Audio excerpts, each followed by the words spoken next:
Breaking చూస్తున్నాం. నెల్లూరు వైసీపీలో మరో ముసల మొదలైంది. హైకమాండ్ తీరుపై ఎంపీ అభ్యర్థి వేమిరెడ్డి ప్రభాకర్ రెడ్డి అలకబోన్నారు. నెల్లూరు సిటీ ఎమ్మెల్యేగా ఖలీల్ ప్రకటనపై అభ్యంతరం వ్యక్తం చేస్తున్నారు. తనకు కనీసం సంప్రదించడం లేదని వేమిరెడ్డి అంటున్నారు. పార్టీ కార్యక్రమాలు ఆపాలని అనుచరులకు సందేశాలు ఇచ్చినట్టుగా తెలుస్తుంది. మొత్తం మీద నెల్లూరు వైసీపీకి సంబంధించి అధిష్టానానికి మరో కొత్త తలనొప్పి తయారైంది. ఎంపీ అభ్యర్థి వేమిరెడ్డి ప్రభాకర్ రెడ్డి తన మాట వినట్లేదంటూ అధిష్టానంపై అలకబోడినట్టుగా తెలుస్తోంది.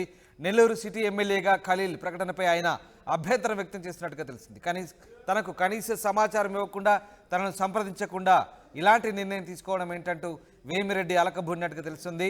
ఇక పార్టీ కార్యక్రమాలు ఆపాలంటూ తన అనుచరులకు సందేశాలు ఇచ్చినట్టుగా తెలుస్తుంది. మొత్తం మీద ప్రస్తుతం వేమిరెడ్డి ప్రభాకర్ రెడ్డి వ్యవహారం చర్చనీయాంశంగా మారింది.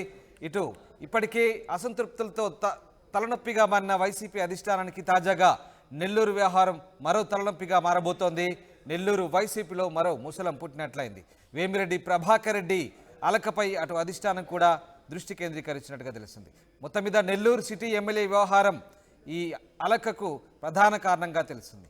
మా ప్రతినిధి కృష్ణమోహన్ లైవ్లో జాయిన్ అవుతున్నారు. కృష్ణమోహన్, నెల్లూరు వైసీపీకి సంబంధించి ఎంపీ అభ్యర్థి వేమిరెడ్డి ప్రభాకర్ రెడ్డి అధిష్టానంపై గుర్రుగా ఉన్నట్టుగా తెలుస్తోంది. ముఖ్యంగా నెల్లూరు సిటీ ఎమ్మెల్యే అభ్యర్థి ఖలీల్ ప్రకటనపై ఆయన చాలా అభ్యంతరం వ్యక్తం చేసినట్టుగా తెలుస్తుంది. అసలు ఏం జరుగుతుంది?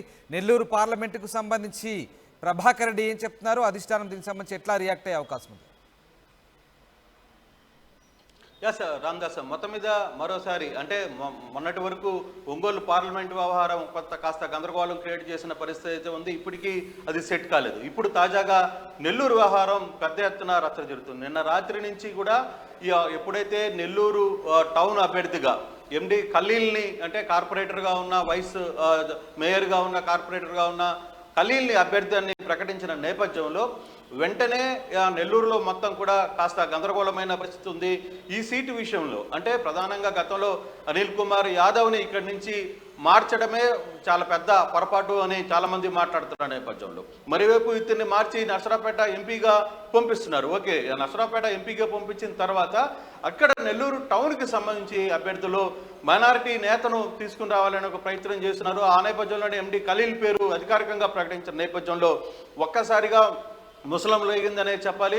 నెల్లూరు ఎంపీగా పోటీ రంగంలో దిగుతున్న ఇప్పటికీ అభ్యర్థిగా తన కార్యక్రమాలని స్టార్ట్ చేసిన వేమిరెడ్డి ప్రభాకర్ రెడ్డి ఇప్పుడే తన అనుచరులకి క్లియర్గా చెప్పారు, ఇక యాక్టివిటీస్ మొత్తం కూడా బంద్ చేయండి, నేను ఢిల్లీ నుంచి వచ్చిన తర్వాత అన్ని విషయాలు మాట్లాడతానని చెప్పిన నేపథ్యంలో ఒక్కసారిగా షాక్ తిన్నారు వేమిరెడ్డి ప్రభాకర్ రెడ్డి. ఇప్పటికే 7 పార్లమెంటు సంబంధించిన తన పార్లమెంటుకి సంబంధించిన 7 అసెంబ్లీలకు సంబంధించిన వ్యవహారాల్లో చాలా యాక్టివ్గా ఇప్పటికే తన రోల్ని ప్రారంభించారు. అయినప్పటికీ కూడా సడన్గా ఈరోజు నిన్న జరిగిన ఈ పరిణామంతో ఒక్కసారిగా వ్యవహారం అంతా కూడా ఆయన చాలా సీరియస్గా ఫీల్ అవుతున్నారు. కారణం ఏంటంటే కనీసం ఇప్పుడు నేను ఎంపీగా ఉన్నాను, నేను ఒక బాధ్యతలు తీసుకుంటాను, ఇక్కడ 7 పార్లమెంటు వ్యవహారాలు చూసుకోవాలి, 7 నియోజకవర్గాల అసెంబ్లీ నియోజకవర్గాల వ్యవహారాలు చూసుకోవాలి.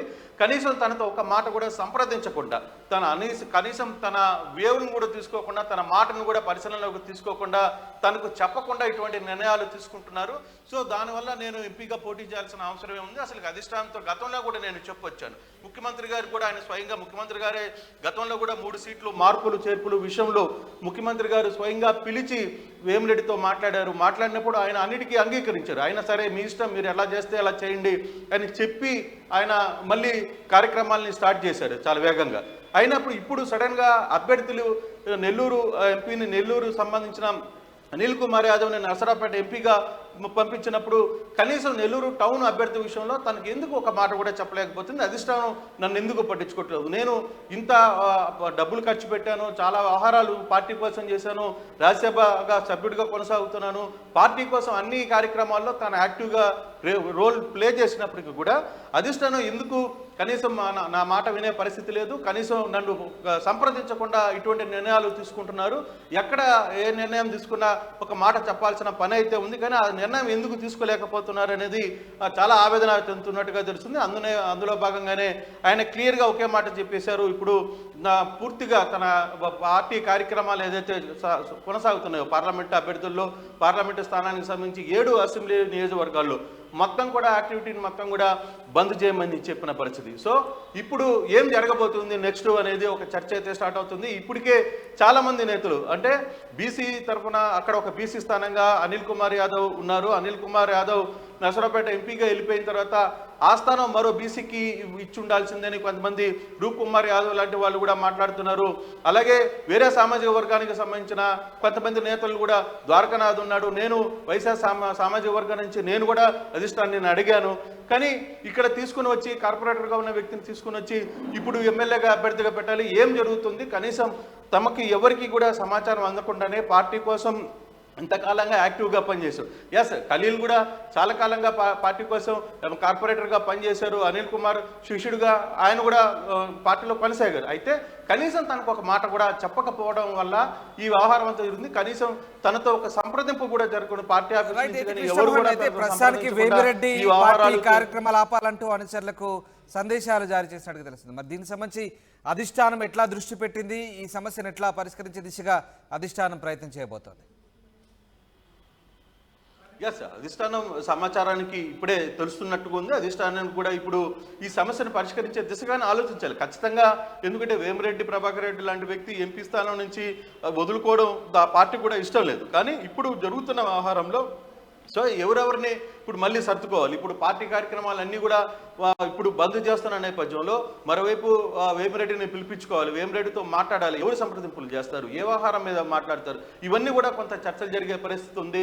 మరోవైపు అదే నెల్లూరు పార్లమెంటుకి సంబంధించి కందుకూరు వ్యవహారంలో కూడా ఇంకా ఒక కొలిక్కి రాలేదు. అక్కడ కందుకూరు ఎమ్మెల్యే అభ్యర్థిని మార్చాలని చెప్పి నిన్నటి నుంచి చెవిరెడ్డి భాస్కర్ రెడ్డి మీరు కావలికి వెళ్ళండి అని చెప్పి అక్కడ అభ్యర్థులు అతనికి చెప్తున్నప్పుడు అక్కడ క్లియర్గా కందుకూరు అభ్యర్థి క్లియర్గా ఒకే మాట చెప్తున్నారు, నేను కందుకూరు నుంచి వదిలి వెళ్ళే పరిస్థితి లేదు, లేదనుకుంటే నా పని నేను చేసుకుంటానని చెప్పి క్లియర్గా తేల్చి చెప్పిన పరిస్థితి. దీంతో ఒక్కసారిగా నియోజకవర్గంలో 3 స్థానాల్లో అంటే ఉదయగిరి కందుకూరు, తర్వాత కావలి, తర్వాత నెల్లూరు, మూడిట్లో కూడా ఇంకా కొలిక్కి రాని పరిస్థితి ఉంది. నిన్న నెల్లూరు కొలిక్కి అయింది, ఓకే, ఒక డెసిషన్ వచ్చేసింది.